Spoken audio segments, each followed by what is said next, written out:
on s'en va à la scie électrique et on va fendre la colonne au centre.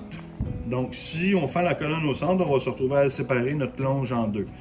Si on a besoin de garder nos longes doubles, donc notre selle, bien, ça va être important de l'enlever tout de suite. Donc, je vais vous montrer comment l'enlever tout de suite. Et puis, si jamais vous n'avez pas besoin de la garder double, vous avez seulement qu'à aller à la scie, couper au centre de la colonne, comme je vais vous montrer tantôt, mais sans la selle. Donc, on enlève le muscle qui se rattache à la colonne vertébrale. C'est l'onglet, c'est l'équivalent de l'onglet dans le bœuf, donc l'onglet d'agneau qui est rarement récupéré. Fait que là, ce qu'on veut, c'est aller chercher, à partir de la dernière côte, on va aller séparer les longes. On va trouver le cartilage qui se retrouve le plus près possible de la côte. Donc, c'est celle-là ici. Vous avez vu, je me suis accoté sur la côte. J'ai fait un trait 90 degrés avec la colonne. On va faire la même chose de l'autre côté.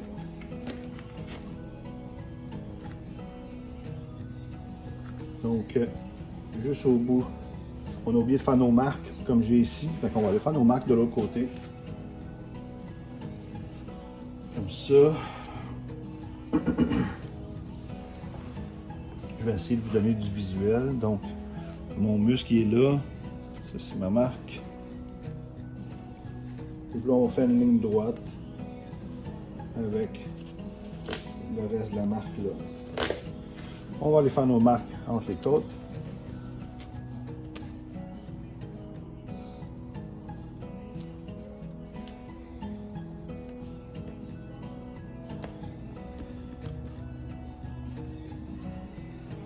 Vous voyez, on a fait les marques entre les côtes. Donc, on les voit ici.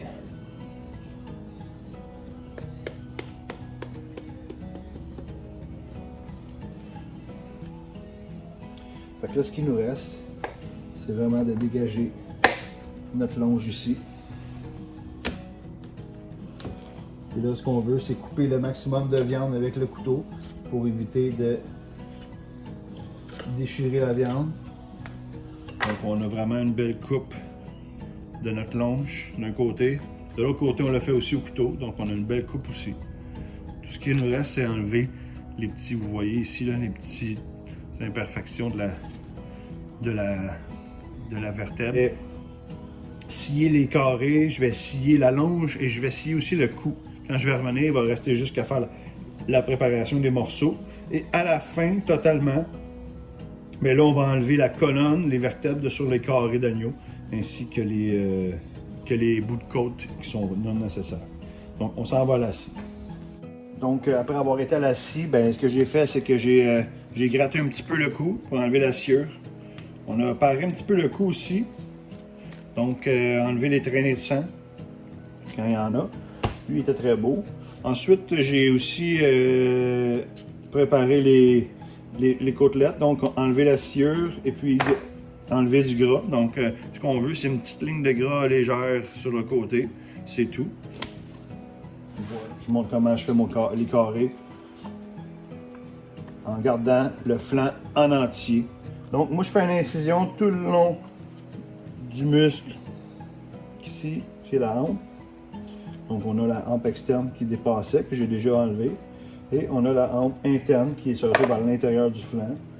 Donc, je fais une petite incision pour aller dégager le muscle légèrement. Parce que sous le muscle, on a des petits cartilages. Donc, on veut l'enlever au complet, parce que si on le laisse dans le flanc fumé, ça ne sera pas agréable. Lors du tranchage, on va avoir des morceaux de cartilage, puis ça va vraiment nuire à la qualité de notre bacon. Donc, une fois qu'on a vraiment été dégagé le petit muscle, on s'assure d'aller chercher chacun des petits cartilages, vous voyez. C'est des petites pointes de cartilage comme ça.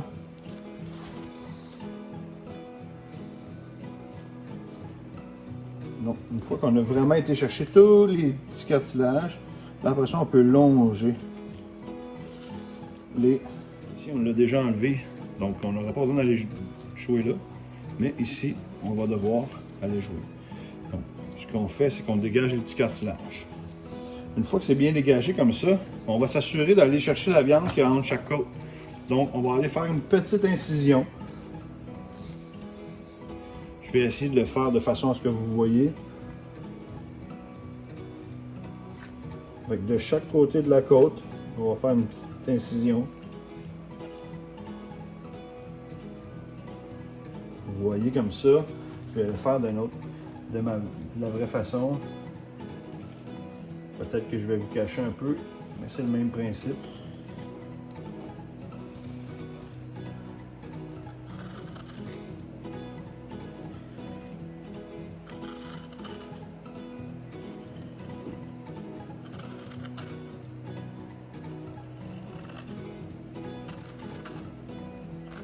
Je fais aussi la partie où on a déjà dégagé pour être capable d'aller chercher cette viande-là qui est entre les côtes.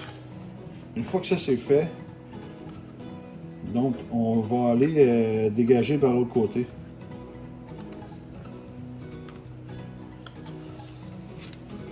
Vous voyez, on voit les marques ici.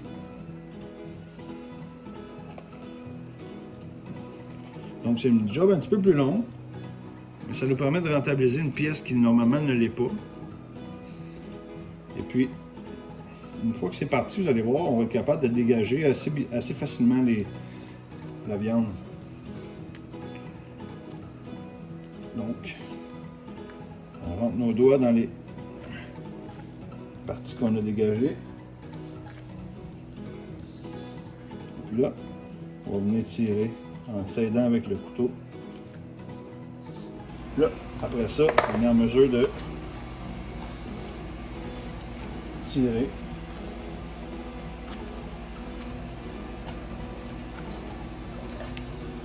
Quand ça descend pas bien, un petit coup de couteau pour s'aider. Puis là, vu qu'on a déjà au préalable fait notre ligne, ben, quand on va détirer, ben, on va être sûr de ne pas aller trop loin et de dégager notre viande de carré. Oui, on est rendu, ça se détache tout seul. Fait que là, on met nos choses en place. Et là, on se retrouve avec nos deux carrés. Donc, on va aller dégager en même temps la section de l'épaule, où il y avait l'épaule. On appelle ça l'épaule levée. Donc, on a levé l'épaule de sur les côtes. On va aller chercher la viande qui est sur le dessus, puis entre les côtes. Donc, il reste à aller à la scie pour enlever l'excédent de côte ici. Et aussi la colonne vertébrale. Donc, on met ça de côté. Et puis, on fait l'autre. Ici, on a la poitrine ou le flanc, comme on peut dire. Regardez, si on le remet dans sa forme initiale, on remarque qu'on a vraiment l'apparence d'un flanc. Donc, il est rectangulaire. Et puis, la seule chose qui nous reste à enlever, c'est la partie bavette ici, étant donné que le client le garde. Donc, on se fie à peu près au steak de flanc ici. On va se garder la pointe. Donc, on regarde une pointe de gras et une pointe de muscle. On va au centre. Parce que la partie idéale pour garder pour la bavette, elle est située ici. Donc, ça ne sert à rien de garder le plus long possible la bavette. On va garder seulement que la belle partie épaisse. Et là, ça va nous donner un bloc de flanc pour faire le bacon. Donc, j'en jumelle toujours deux ensemble. On va mettre le côté ici extérieur un contre l'autre. Puis là, après ça, on va les saumurer, puis on va les fumer.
Donc voilà, on vient enlever les apophyses. Donc on passe vraiment sous ces petits os-là de dos.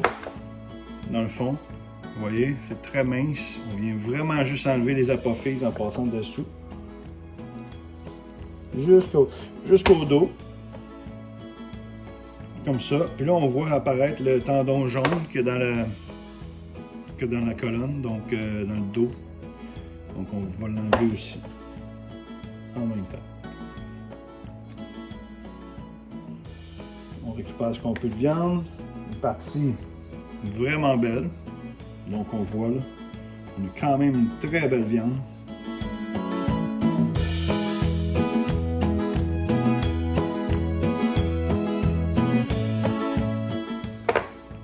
Deuxième carré d'épaule. Et là, ce que je fais, c'est que je viens les jumeler comme ça pour l'emballage. Donc, ça fait vraiment une présentation des côtes. On vient montrer les côtes du carré et en même temps, de chaque côté, on voit la viande. Donc, moi, je suis habitué avec un petit peu plus de gras. Mais le client qui est ici, lui, il préfère les avoir un peu plus minces. On n'oublie pas d'enlever les apophyses derrière. Et du même coup, enlever le tendon jaune. Le tendon jaune du même coup.